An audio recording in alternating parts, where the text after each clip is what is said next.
everyone. Welcome to my talk. I'm glad that so many are interested in it. I'm Daniel.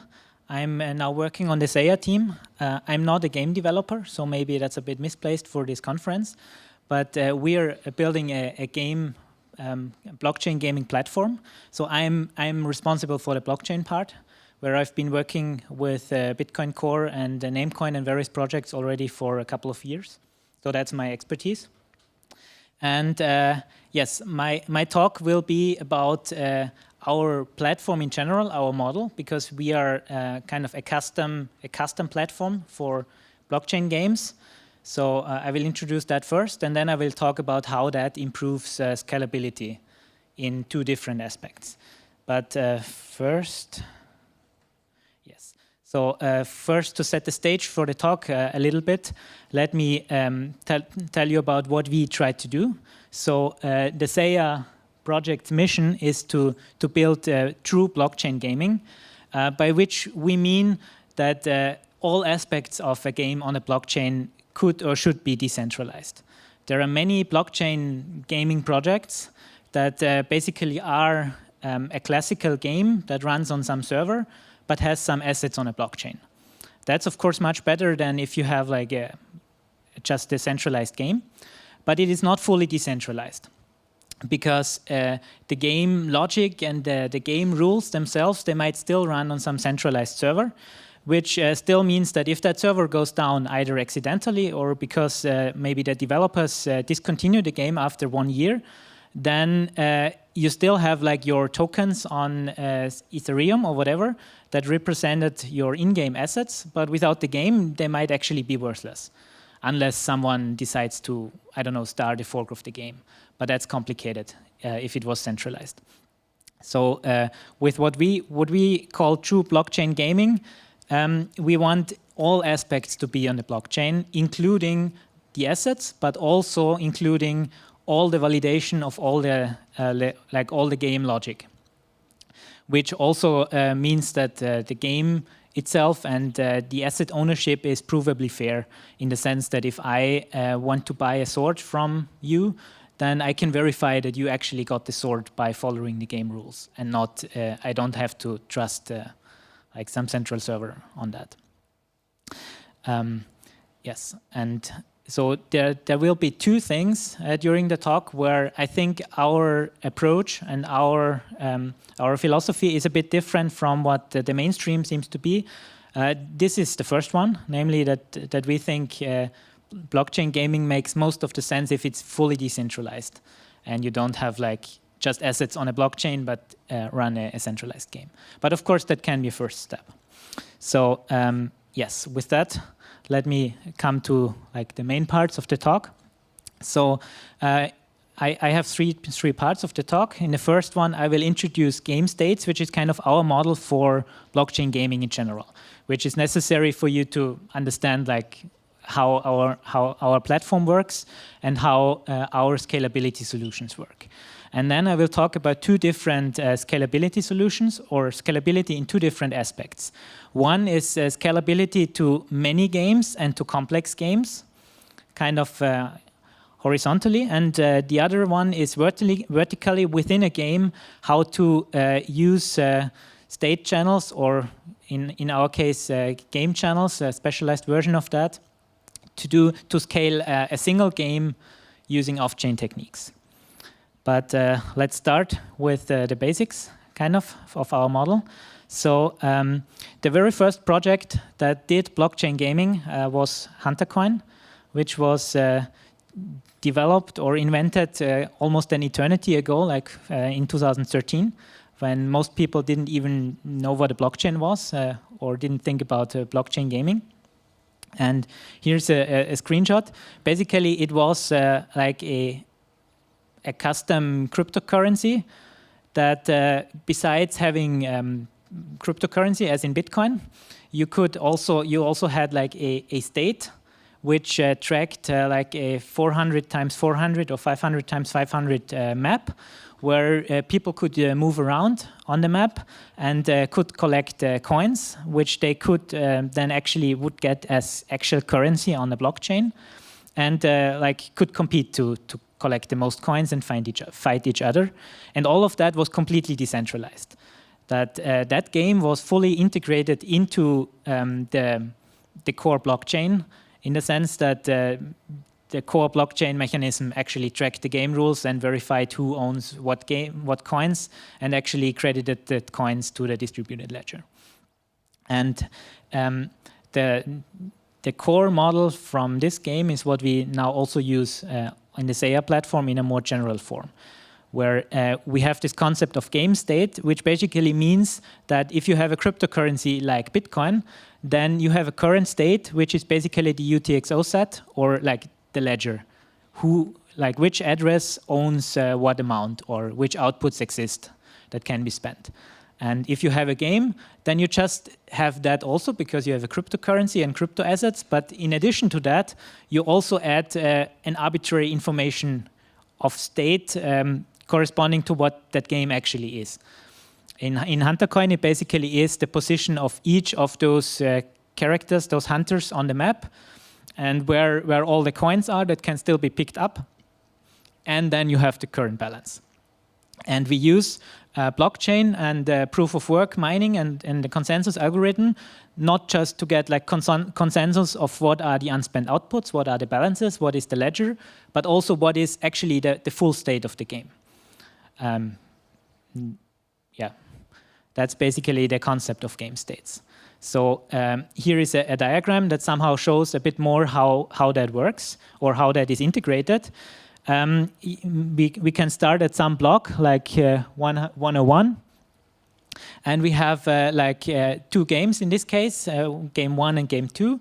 And at block 101 they have some state S1 and S2, which is just the current state.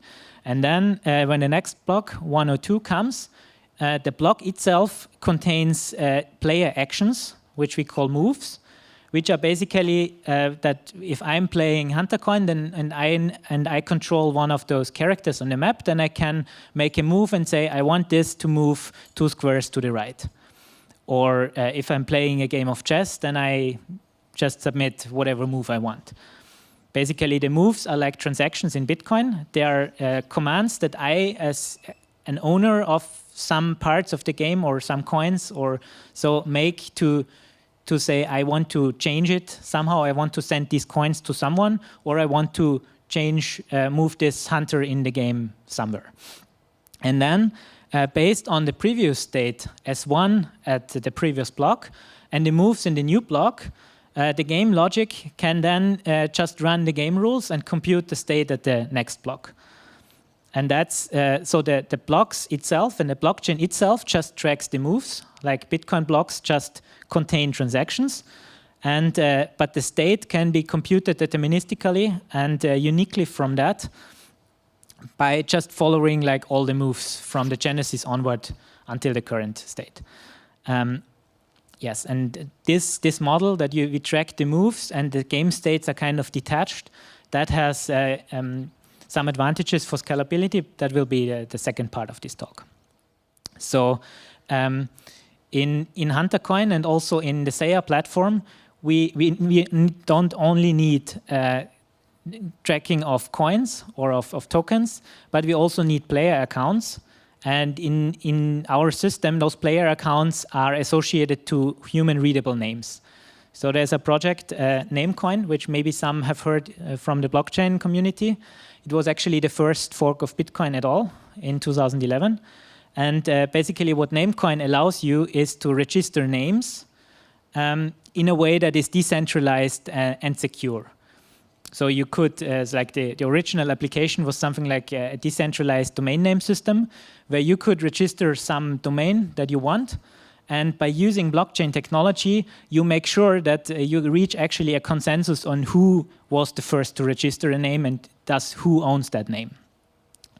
Which in the gaming context, those names are just player accounts, and the names are owned by some address and some public and private key pair of the actual wallet of the actual user who owns that account, and which can be used to prove that you own that and to use the account to make moves.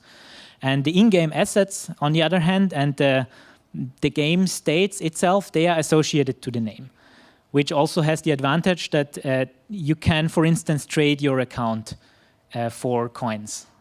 Like you can just take your name on the blockchain and trade it for the native coins on the blockchain, and can do that even in an atomic transaction, which means that you can make it completely trustless and secure. And you don't need any escrow or middleman to do that. And yes, so here is just an example for how this could look like. So if I have a name, and then I can send a transaction that sets like this value to the name that gets included in the block, and this value is some JSON. It could also be some other format, but that's simple and that's commonplace in the crypto community. And that basically says we have two games in this example, a chess and a hunter coin. And for these two games, I make a move for that account. For chess, it's this, and for hunter coin, it's like the more complex JSON object. And this data is specific to the games in question. So each game developer on the Xaya platform has to specify what are the rules of the game and how the moves look like, and how to interpret that. And as you can also see there, you can send two moves in one transaction, which might be useful to improve scalability a bit. But that's just a small detail. Yes, so that's the basic system of game states and moves that everything else is built on in our platform. So now the first scalability aspect is that of how to scale to many and to complex games. Because on Ethereum games, there is this issue that gas is very expensive or became very expensive. And a main part of that problem is that you have your game logic, you run that as part of smart contracts on the Ethereum blockchain, which means that every full node on the network actually has to execute all the smart contracts, of course, because that's how Ethereum works. But it also means that if you run a complex game there, then it means that everyone on the network, even those who are not interested at all in your game, have to verify and have to run all those complex game rules for all the games that are on Ethereum, which is, of course, expensive to the network, and because of that, you're required to pay for that in high gas usage. So either your game gets very expensive because of gas usage, or you just have to keep the game very simple, which might work for some games, but might also lead to not very interesting games in the end. So here is an example. Like if you build a chess game and you get a position like this, then it's at least not immediately obvious if that's actually a checkmate or not. In this case, black is checkmate, but you have to think about it a bit to actually figure that out. And there was a group of students from Berlin who built chess on Ethereum, and they particularly ran into this issue, that they were not realistically able to actually verify checkmate in the smart contract, because the computation, you have to check so many different potential moves to see if it is checkmate or not. So what they did in this case was that they instead used the challenge response system, which works, but of course it makes the workflow a bit more awkward, and it might not work for other games. So yeah, this is one of the cases where you basically have to make the game somehow simpler. But even like checking for checkmate is not really that complex. Like if you want to build a decentralized blockchain-based Second Life or something, then that's a very simple example compared to this. So in order to solve this, I think one has to think about what miners and full nodes actually do on a network. So this is not an actual quote, but like in spirit, a sentence that I think that I read like very often in newspaper articles and so on about blockchain, namely that miners verify transactions and get rewarded in bitcoins for that. But is really verification of transactions the role of miners? I think that's only like a part of the answer. So in principle, every full node actually verifies transactions. And of course, miners also do that, because if they don't verify transactions, they might build an invalid block, and that might cost them a lot of money. So they have a strong incentive to verify transactions, but it is not their inherent role to do it. Instead, what mining is really necessary for and really used for is to establish consensus of the time order of transactions so that double spends can be prevented.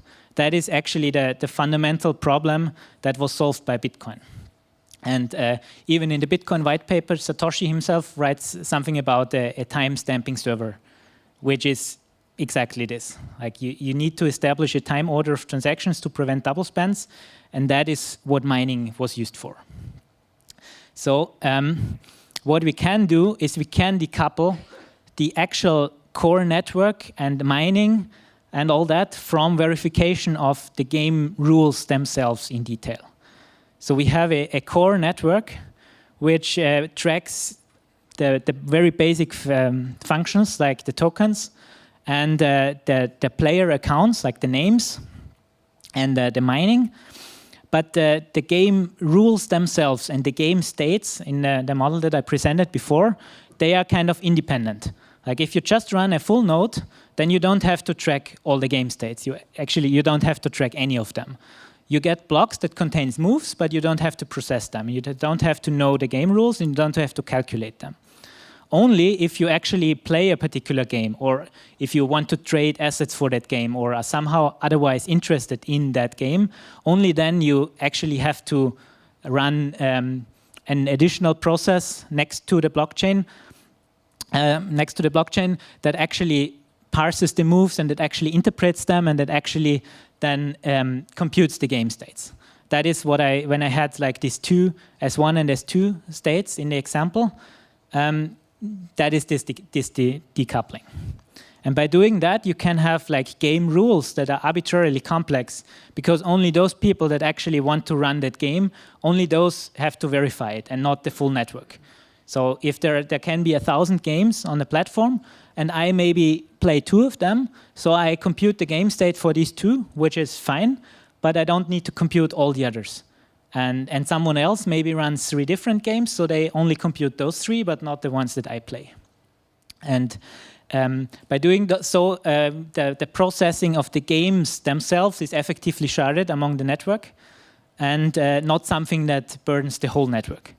And because of that, we can run more and more complex games without worrying about gas cost as on Ethereum games.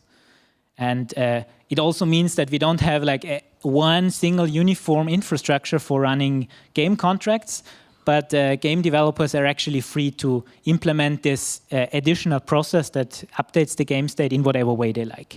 So there's no need to write it in Solidity or integrate with the EVM. And that's actually kind of the second point that I think, where I think that one can consider whether Ethereum is actually the right platform for all games. It certainly is a good platform for a lot of things, but maybe not for all games. Yes. So of course, this separation also has some drawbacks, where I think the 2 main ones are first that SPV security doesn't work anymore, because SPV basically means that you kind of trust that blocks that are part of the longest chain that are validated by miners actually contain only valid transactions. This is, of course, not true or not in general something you should do. But as I said, miners have a strong incentive to actually verify they only produce valid blocks.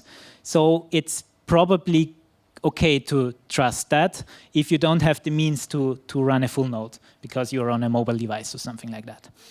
But if miners actually only verify the core transfer of tokens, but not the game rules, then of course it can be that you have a move in a block that is actually invalid.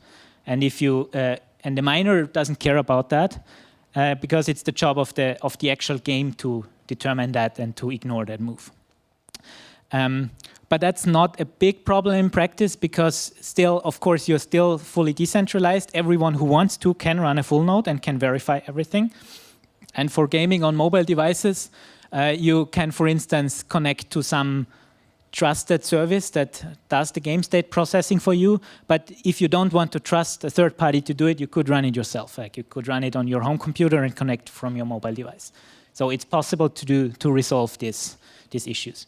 And the second drawback is that because the games are kind of separated from the core network, they cannot interact with the tokens on the blockchain itself, or they can only interact in a limited way. So if I voluntarily send coins to someone else, then the games that can, of course, react to that can see that and can say, okay, if I don't know, I send 10G to the developer of the game, then I gain in the game some gold. That is something that works. But the other way around, the games themselves, they cannot force me to transfer G. So if I lose some battle, then I cannot automatically transfer the token on the blockchain, because for this to work, the blockchain would need to know about the game. But to solve that, you can have assets that live in the game itself, like, I don't know, gold or credits in a space game or something, whatever. And you just have to establish like a marketplace for that, for trading that versus the core currency. And that works. There is the core. You can do such transactions in an atomic and a secure way. So the only problem here is to actually build an infrastructure that hosts an order book and a front end and so on. And as long as the game actually has users and there is actually is a nice game and makes fun to play, as long as that's the case, then you will have like a value, and you will have you can freely exchange your game assets for core tokens. Yes, and now to the final scalability challenge, namely how to scale, or how we plan to scale individual games using off-chain technologies. So here is the blockchain size of Huntercoin for the first 1.5 years. And especially in the beginning, the size grew quite a lot. And I think since that was in 2014, it might even be that the growth was as big as that of Bitcoin, or even higher than that. It was really insane. And so what we did at the 3 times that I indicated by lines is we changed the game rules, partly to make the game more interesting to play, but also partly we had in mind to change the rules in a way to nudge players towards not flooding the network with transactions. So as you can see, that kind of helped, and the growth was slowed. Yeah, but of course that's not the ideal solution, because you want to build a game that is interesting from a game point of view, and you don't want to build a game just in a way that minimizes blockchain usage. So what we came up with was to build an off-chain solution, which we called game channels. We published that in 2015. But unfortunately, so far it has not been implemented, but we are working on this now in the Xaya platform. Originally, it was meant for Huntercoin, for individual games, but now we try to generalize it. And basically, the idea is that it's very simple, very similar to state channels that came out a bit later.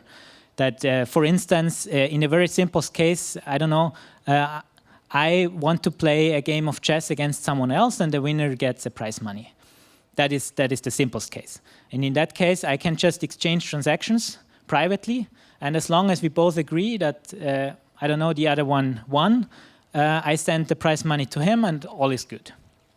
But if that's not the case, and if there is a dispute, or if, I don't know, my opponent wins, but I just stop to acknowledge that and just drop out, then there is still a way for them to actually force me to pay the money, or to get their prize money. So it's fully trustless.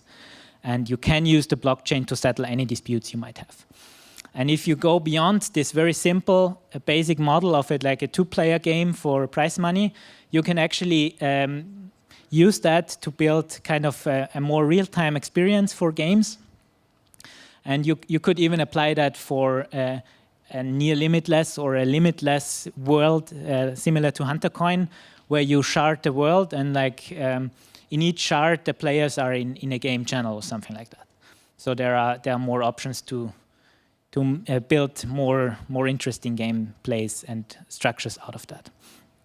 So yeah, as I said, they are basically like payment channels, but somehow built for gaming. And are what later became known as state channels on the Ethereum world. And there are actually some partial implementations for Ethereum games, but specific to individual games. One is this chess game I mentioned already, and another one that recently was built and that I recently saw, it's called Etherships, which is kind of a battleship game for Ethereum. Yes, but yeah, so here's roughly how it works. In the very simplest case, we have like Alice and Bob agreed to play a game of chess, and they send like on the left, the top row is the core blockchain. So they send a transaction that fixes the rules that they agreed to play a game of chess, and the winner gets I don't know 100 coins.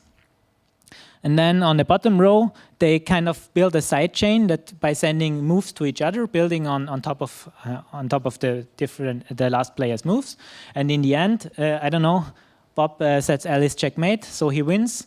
And if both of them agree, then both of them sign a transaction that says Bob won, so here's your 100 coins. And all the moves on the bottom can be discarded, and only those two transactions in the main chain remain. So what happens if Bob stops responding, or if Bob sends a move that is maybe invalid, so Alice ignores it?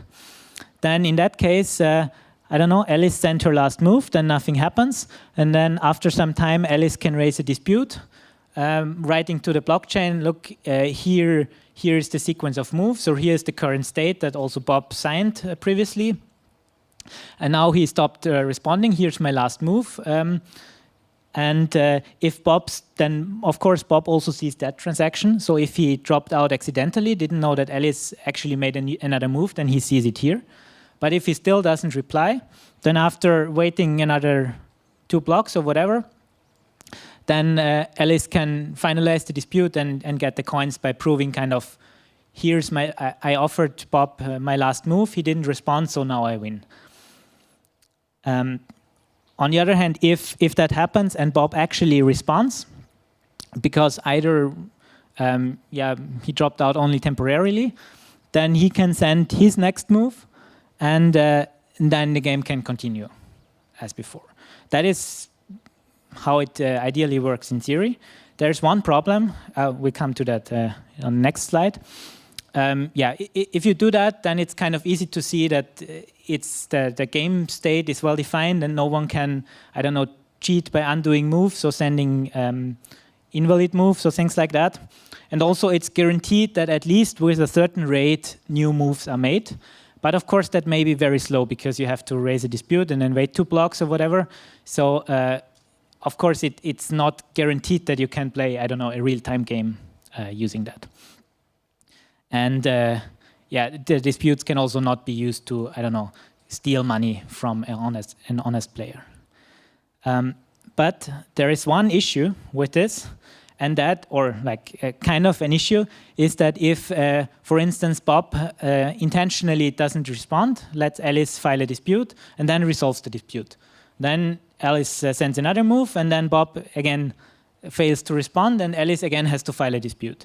So in principle, one player, if they want to, they can force the other to file disputes and resolve them in a back and forth, which does not allow them to actually steal any money from the honest player, but it is first an annoyance, and second, it also costs the other player like money because they have to pay transaction fees to settle the dispute on the chain all the time. And of course, it remains to see in practice how, if that is something that will actually happen, if players will actually do that, because maybe most players are honest anyway because they want to play the game, but it is a potential issue. And we have a partial solution for that, which we called ephemeral timestamps. We posted about that like a year ago, so it's a kind of a refinement to the original paper that we published. And what they basically allow you to do is to prove to everyone that there is some data D, like Alice's last move, and to prove that kind of everyone could have known that if they wanted to, including that Bob could have known that there is another move at some previous time t, which is basically the information you need to know to file or to file for resolution that you claim, okay, Bob stopped responding, so I want the prize money now. And the interesting thing about this construction is that you can do it in a way that only needs space in the blockchain, at least like permanent storage in the blockchain, only if that timestamp is actually used afterwards. And by doing that, and you can do it in a way that miners still have an incentive to process that. So basically by doing that, you get rid of this aspect that Alice has to pay fees all the time. Because if she makes this timestamp once, it doesn't cost her at that moment anything, just an annoyance in delay in the game. But only if she actually has to, or if Bob really doesn't respond, and then she finalizes the dispute, only then she needs to use this timestamp to prove that now she can get the reward of the game. Only at that point in time, she has to pay transaction fees, but at that point it's also ensured that she at least gets back the prize money for the game. So it's not as bad as previously. Of course, that's also not a perfect solution, but it might solve some aspects. So it remains to see in practice how well that turns out and whether that actually is still a problem or not.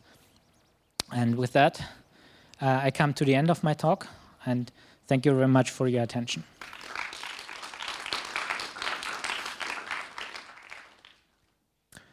Thank you, Daniel. I appreciate that. Now, do we have any questions from the audience that Daniel may be able to address for you? Hi, thank you for your talk. Regarding the attack vector where the one party forces the other to always go on chain for the dispute, can that be solved by adding some bond, some extra security bond that whenever I successfully challenge, I just take the other party's bond, and that covers all the transaction fees that get involved, and it also incentivizes users to not grief the other party? I'm not sure. That the problem is it could actually, at what point would you forfeit the bond? But let's say that we have 10 Ether, 10 Bitcoin locked in a channel. If I do not respond, I get penalized hard. I lose my part of the channel. I lose my deposit in the channel. And that's okay. That's how Lightning But the hard part is to actually kind of, if Bob stops responding, then Alice kind of has to prove that Bob knew that she had sent her latest move already 10 blocks before or something. That's the information that he has to prove in order to get kind of the prize money. And right, and we cannot know for sure that Bob doesn't have that information. Yeah, and to actually prove that, for that, there in principle, in the model, there is already a bond because the game is for 10 coins. Yeah. So if you prove that kind of Bob cheats, then you get that anyway. And the hard part is to actually implement a system that is fair, but that allows you to prove that. And for that, we have this challenge response, and it's actually maybe not perfectly fine, but it is an expected outcome that you might file a dispute that gets resolved. So that's not something where we can penalize Bob immediately. Right, and I think this reduces, it's the same as the data availability problem. I believe that you cannot prove if the other party hasn't received the information, or if they're intentionally not revealing the information. Yeah, that's basically the problem. Okay, I think they call it like a speaker-listener fault equivalence, like that. You cannot be sure if they have received it. Okay, sure. If there is a better solution, that's interesting, of course. Thank you. Any other questions? With the sharding, you mentioned that there might only be certain people interested in each game. How do you ensure there's enough validators for each game? Well, in some sense, that's similar to any cryptocurrency network that you run, right? If there is no one who runs that game, then it basically means no one is interested in it. Of course, if you have a game that's kind of at least somewhat used, then you might have like cryptocurrency or game asset exchanges, and they will have to run it. And you will have maybe the developer runs a few nodes at least. So we don't know yet, but I think that as long as there actually is interest and there actually is value in having that game running, it's not a problem. And also, in principle, you can always like start later, right? So just from the moves in the blockchain, you can always independently compute the current game state. So even if everyone stopped their nodes for some time and then they later want to start again, then they will just basically there were just no moves in between, and so they just started. It computes the new game state, which is maybe unchanged or whatever, and you're up again. You don't need a peer-to-peer network where those game nodes actually talk to each other. They are just like independent things you add on top of your cryptocurrency node to get the current game state. Thank you, Wittek. I think we had a question in the back left.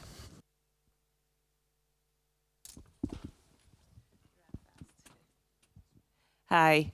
You talked about timestamping for helping with dispute resolution.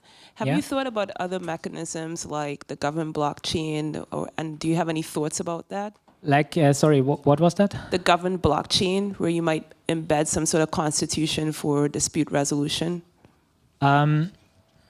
Not really. But the main difficulty is, as we had in the question before, is to prove kind of that someone knew the last move and then stopped responding. That's that can, of course, in a two-player game, it can be that someone just disagrees with the current state because they want to, or they kind of implement the game rules differently. But that is an easy problem, because then it's absolutely clear what the current state is for everyone who implements the game rules correctly. So the only difficult problem is to actually figure out when someone stops responding and do that in a provable way. That's why we use timestamps. But of course, it could be that the whole protocol could be designed differently. Thank you. And we've got one more question up here. The model you describe with a game channel state works quite well for turn-by-turn game and quite limited, like single or player versus player. What's the main challenge to move to real-time multiplayer, say like 4, 8, 16 players on a map at the same time? Yeah, I mean, you can, of course, reduce that to like kind of a turn-by-turn game, that all 4 players take turns making the next move, kind of. And you can do that in real time, which basically means that as soon as I receive the previous move, I send my next one, which might be I don't do anything. But of course, it will be a challenge to see if that actually works, if we need to optimize it somehow, if we need to tweak it somehow. That's something we'll see, I guess. So we'll definitely start implementing that, and in general in the platform for 2-player games, and see if that actually works, if the basic process works. And if it does, then we try to move towards more real-time or more this sharded game world thing.